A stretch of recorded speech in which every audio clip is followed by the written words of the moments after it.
Divine എന്നുള്ള ആ പേര്? Divine actually it's a given by God actually. Everything given by God.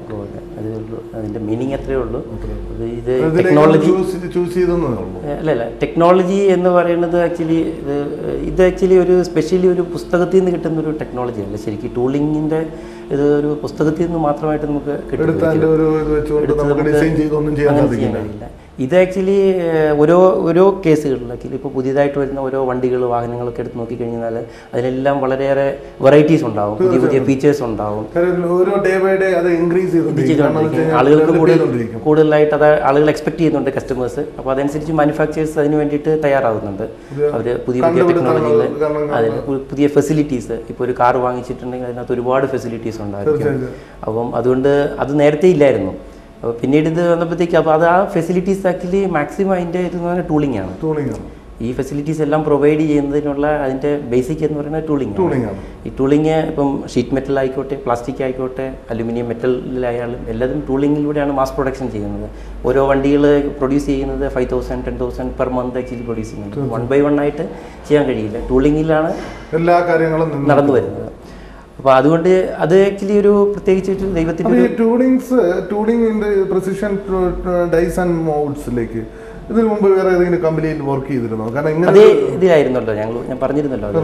ഞാൻ work ചെയ്ത 3 കമ്പനികൾ ഇതിലായിരുന്നു, റിലേറ്റഡ് ആയിരുന്നു. ഏറ്റവും ആദ്യം വർക്ക് ചെയ്തത് ഹൈലി പ്രിസൈസ് ആയിട്ടുള്ള പാർട്സ്, എയറോസ്പേസ് കണക്ടേഴ്സ് ഉണ്ടാക്കുന്ന കമ്പനിയിലായിരുന്നു. വളരെ പ്രിസൈസ് ഇതാണ്, 1 മൈക്രോൺ ലെവലിലുള്ള ഇതിലാണ് എയറോസ്പേസിൽ എക്സ്പീരിയൻസ്. ഈ 3 കമ്പനിയിൽ നിന്നും കിട്ടിയ എക്സ്പീരിയൻസ് ആണ് നമ്മളെ പുതിയൊരു കമ്പനി സ്റ്റാർട്ട് ചെയ്യാനുള്ള ഒരു. അപ്പോൾ നമുക്കപ്പോൾ ഇത് ഓട്ടോമൊബൈൽ മാത്രമല്ല, അവിടെയുള്ള ഇലക്ട്രോണിക്സ് റിലേറ്റഡ് ആയിട്ടുള്ള പ്രോഡക്ട്സ് ഞങ്ങൾ സ്വന്തമായിട്ട് ഡെവലപ്പ് ചെയ്ത അഗ്രികൾച്ചർ പ്രോഡക്ട്സ് ഉണ്ട്, ഇറിഗേഷൻ ഇതെല്ലാം ആക്ച്വലി ആ ഒരു പ്രിസിഷൻ കോൺസെപ്റ്റിൻ്റെ ഭാഗമായിട്ടുള്ളതാണ്. മെയിനായിട്ട് എന്തൊക്കെയാണ് ഇപ്പോൾ ഈ പ്രിസിഷൻ മോഡ്സിൽ വരുന്നത്? മോഡ്സിൽ ഞങ്ങൾ ഓട്ടോമൊബൈൽ ഇതുണ്ട്. ഇപ്പം നിലവിൽ ഈ നിരത്തിൽ ഓടിക്കൊണ്ടിരിക്കുന്ന മിക്കവാറും എല്ലാ വാഹനങ്ങളുടെയും കുറേ അധികം പാർട്സ് ഞങ്ങൾ ചെയ്തിട്ടുള്ളതാണ്. ഇതിനൊക്കെ ഒരു പ്ലാനിങ് ആയിരുന്നു അല്ലേ? ഫസ്റ്റ് ഒക്കെ എങ്ങനെ ചെയ്യണം, അങ്ങനെ ഒരു പ്ലാനിങ് ഉണ്ടായിരിക്കുമല്ലോ. പ്ലാനിങ് എന്ന് പറഞ്ഞു കഴിഞ്ഞാൽ നമ്മുടെ മനസ്സിലൊരു ഐഡിയ ഉണ്ട്. എപ്പോഴും ഇത് ഒരു എൻ്റർപ്രണർ എന്നുള്ള നിലയിൽ നമ്മുടെ മനസ്സിലൊരുത്തുണ്ട്. പിന്നീട് സാഹചര്യങ്ങളാണ് നമുക്ക് ഓപ്പർച്യൂണിറ്റീസ് നമ്മൾ വരുമ്പോൾ അത് യൂട്ടിലൈസ് ചെയ്യുന്നു എന്നുള്ളതാണ്. ഒരു സെക്കൻഡ് പോലും വേസ്റ്റ് ആകുന്നില്ല അതിനകത്ത്. ഓപ്പർച്യൂണിറ്റീസ് എപ്പോഴും നമുക്ക് കിട്ടുന്നോ അത് നമ്മൾ പരമാവധി മാക്സിമം യൂട്ടിലൈസ് ചെയ്യുന്നു. ഇപ്പം ഞങ്ങൾ ആക്ച്വലി തുടക്കത്തിൽ ഒരു ടാറ്റയുടെ ഒരു പ്രോജക്റ്റ് ആയിരുന്നു ഏറ്റവും ആദ്യം ഞങ്ങൾക്ക് കിട്ടിയത്. ആദ്യം ഞങ്ങൾ ചെറിയ പ്രോജക്ട്സ് ആയിരുന്നു. ടാറ്റയുടെ ഒരു പ്രോജക്റ്റ് ആക്ച്വലി അവർ വളരെ ലിമിറ്റഡ് ആയിരുന്നു. അവരാദ്യം ഞങ്ങളുടെ അടുത്ത് വരുമ്പോഴത്തേക്കും ശരിക്കും ഞങ്ങൾ വെണ്ടർ കോഡോ അല്ലെങ്കിൽ അങ്ങനെയുള്ള അവരുടെ ഫോർമലായിട്ടുള്ള ഒരു കാര്യം ചെയ്തിട്ടില്ല. അവർക്കൊരു പാർട്ട് ആക്ച്വലി 7 ഡേയ്സിനുള്ളിൽ നമ്മൾ ഡെവലപ്പ് ചെയ്യണമായിരുന്നു. അവരുടെ ഒരു എക്സ്പോർട്ട് പ്രോജക്റ്റ് ആയിരുന്നു. ആ എക്സ്പോർട്ട് പ്രോജക്റ്റിൻ്റെ ഡേറ്റും കാര്യങ്ങളും കൺസൈൻമെൻറ്റും എല്ലാം ഫിക്സ് ആയിരുന്നു. അപ്പോൾ അത് 7 ഡേയ്സിനുള്ളിൽ കംപ്ലീറ്റ് ചെയ്യണമായിരുന്നു. അപ്പോൾ അത് ഞങ്ങൾ 6th ഡേയിൽ തന്നെ കംപ്ലീറ്റ് ചെയ്ത് സക്സസ് ആയിട്ട് അത് കംപ്ലീറ്റ് ചെയ്ത് അവർക്ക് സബ്മിറ്റ് ചെയ്തു. അത്രയും മാൻ പവർ യൂട്ടിലൈസ് ചെയ്തു. അതെ, അത് ഞങ്ങൾ ഓവർനൈറ്റൊക്കെ ഞങ്ങൾ ഒരുപാട് അതിനകത്ത് ഹാർഡ് വർക്ക് ചെയ്തു. ഞങ്ങളുടെ കൂടെ ഉണ്ടായിരുന്ന ആളുകൾ, എൻ്റെ ഒരു വർക്കിംഗ് പാർട്ട്ണർ ഒരാളുണ്ട്, അദ്ദേഹമൊക്കെ കൂടി ഞങ്ങൾ ഒരുപാട് അതിനകത്ത് ഹാർഡ് വർക്ക് ചെയ്തിട്ട് അതൊന്ന് കംപ്ലീറ്റ് ചെയ്തു. പിന്നീടാണ് ഞങ്ങൾ അവരുടെ ആ പ്രോജക്റ്റ് ടാറ്റ മോട്ടോഴ്സുമായിട്ടുള്ള കൂടുതലായിട്ട് ഇൻട്രാക്ഷൻ. ഇപ്പോൾ പ്രധാനപ്പെട്ട കസ്റ്റമേഴ്സ് ആരൊക്കെയാണ്? ഇപ്പം ടാറ്റ ഞങ്ങൾക്ക് വേണ്ടി ചെയ്യുന്നുണ്ട്, മഹീന്ദ്ര, അത് ഓട്ടോമൊബൈൽ ഇൻഡസ്ട്രീസ്. അല്ലാതെ ഞങ്ങൾ ചെയ്യുന്നത് ഈ ക്യാപ്സ് ആൻഡ് ക്ലോഷ്യറിൻ്റെ ഒരു കസ്റ്റമറുണ്ട് ഞങ്ങൾക്ക്. നമ്മൾ ഉപയോഗിക്കുന്ന എല്ലാ mineral water, oil industry, beverages, all ഇത് ഒരു ക്യാപ്സ് ആൻഡ് ക്ലോഷ്യർ അതൊരു സ്പെഷ്യൽ ഫീൽഡാണ്. അപ്പം അതിലെ കസ്റ്റമേഴ്സ് ഉണ്ട്. ബെറി ക്യാപ്പ് ജർമ്മൻ കമ്പനിയാണ്, ഇവിടെ തന്നെ ഉള്ളതാണ്. പിന്നെ ഞങ്ങൾ സീറ്റിംഗ്, ഓട്ടോമൊബൈലിൽ തന്നെ seating parts, AC suppliers, AC manufacturers, അതിൻ്റെ പാർട്സ് ചെയ്യുന്നുണ്ട്. പിന്നീട് ഇറിഗേഷൻ, ഇതിലുള്ള ഡ്രിപ്പ് ഇറിഗേഷൻ്റെ വരുന്ന ഡ്രിപ്പ് ഇറിഗേഷൻ വളരെ ഇപ്പം കേരളത്തിലൊന്നും അതൊരു പക്ഷേ അധികം ആയിട്ടില്ല. പക്ഷേ മഹാരാഷ്ട്ര, ഗുജറാത്ത്, ആന്ധ്രാപ്രദേശിലെല്ലാം ഇറിഗേഷൻ വളരെ ഫേമസ് ആണ്. എന്നുവെച്ചാൽ ഫാർമറിനൊക്കെ ഒരു ഓൾമോസ്റ്റ് 60% ഒക്കെ സബ്സിഡി കൊടുത്തുകൊണ്ട് ഗവൺമെൻറ് അതിനെ പ്രോത്സാഹിപ്പിക്കുന്നുണ്ട്. ഇതിന് ഇപ്പോൾ നേരത്തെ പറഞ്ഞു നമ്മൾ ഓരോ ദിവസം കഴിയുന്നതോറും ഇതിന് പുതിയ ടെക്നോളജി നമ്മൾ അഡോപ്റ്റ് ചെയ്തുകൊണ്ടിരിക്കുന്നു. അപ്പോൾ ഇതിനെക്കുറിച്ച് സ്റ്റഡി ചെയ്യാറുണ്ടോ? ഇതിനെക്കുറിച്ച് നമ്മൾ തീർച്ചയായിട്ടും ഉണ്ടാവാനായിട്ടുള്ള അതിൽ ഞങ്ങളുടെ കസ്റ്റമേഴ്സിൽ നിന്ന് ഞങ്ങൾക്ക് ഒരുപാട് കാര്യങ്ങൾ ഇൻപുട്സ് കിട്ടുന്നുണ്ട്. കസ്റ്റമേഴ്സ് ആക്ച്വലി അവരുടെ ഡെവലപ്മെൻറ്റ് സെൻറ്റർ, അവരുടെ ഡിസൈൻ ഡെവലപ്മെൻറ്റ് ഇതുമായിട്ട് ഞങ്ങൾ എപ്പോഴും ഇൻട്രാക്ഷൻ ഉണ്ട്. അപ്പോൾ അവർ ആക്ച്വലി ഒരുപാട് ലേറ്റസ്റ്റ് ആയിട്ടുള്ള ടെക്നോളജി വിദേശത്തു നിന്നൊക്കെ അവർ കൊണ്ടുവരുന്നു. അപ്പോൾ അവരുമായിട്ടുള്ള ഇൻട്രാക്ഷനിലൊക്കെ ഞങ്ങൾക്ക് ഒത്തിരി കാര്യങ്ങൾ മനസ്സിലാക്കാൻ പഠിക്കുന്നു.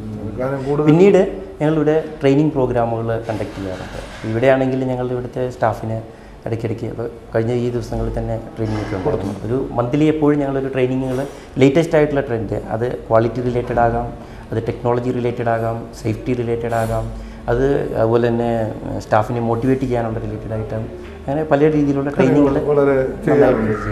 ഇത് ക്വാളിറ്റി വളരെ പ്രധാനമാണ്. കാരണം ഇതൊരു മാനുഫാക്ചറിങ് യൂണിറ്റിൻ്റെ ഇന്നത്തെ അവസ്ഥയിൽ ക്വാളിറ്റി വിട്ടുവീഴ്ച ചെയ്യാത്തവർക്കൊക്കെ വളരെ ലോങ് ടൈം സ്റ്റാൻഡിങ് ആണ്. പ്രോഫിറ്റ് ഏറ്റവും കൂടുതൽ നോക്കുന്നവർക്കാണ് ഷോർട്ട് ടൈം സ്റ്റാൻഡിങ് വന്നത്. കാരണം എന്ന് വെച്ച് കഴിഞ്ഞാൽ ക്വാളിറ്റിയെ മെയിൻറ്റെയിൻ ചെയ്യുന്ന ഒരു കാര്യത്തിൽ താങ്കളുടെ വിഷൻ എന്താണ്? അല്ല, എനിക്ക് ഇപ്പം നിങ്ങൾ പറഞ്ഞതിനകത്ത് തന്നെ അത് ശരിയല്ല. ക്വാളിറ്റി നമ്മൾ കൂടുമ്പോൾ കോസ്റ്റ് കുറയുകയേ ചെയ്യുന്നുള്ളൂ. ഒരിക്കലും ക്വാളിറ്റി കൂടിയതുകൊണ്ട് നമ്മളുടെ കോസ്റ്റ് കൂടുന്നില്ല. ഇല്ല. കാരണം വെച്ചാൽ ക്വാളിറ്റി കൂട്ടും തോറും നമ്മളുടെ റിജക്ഷൻ പെർസെൻറ്റേജുകൾ കുറഞ്ഞു വരും.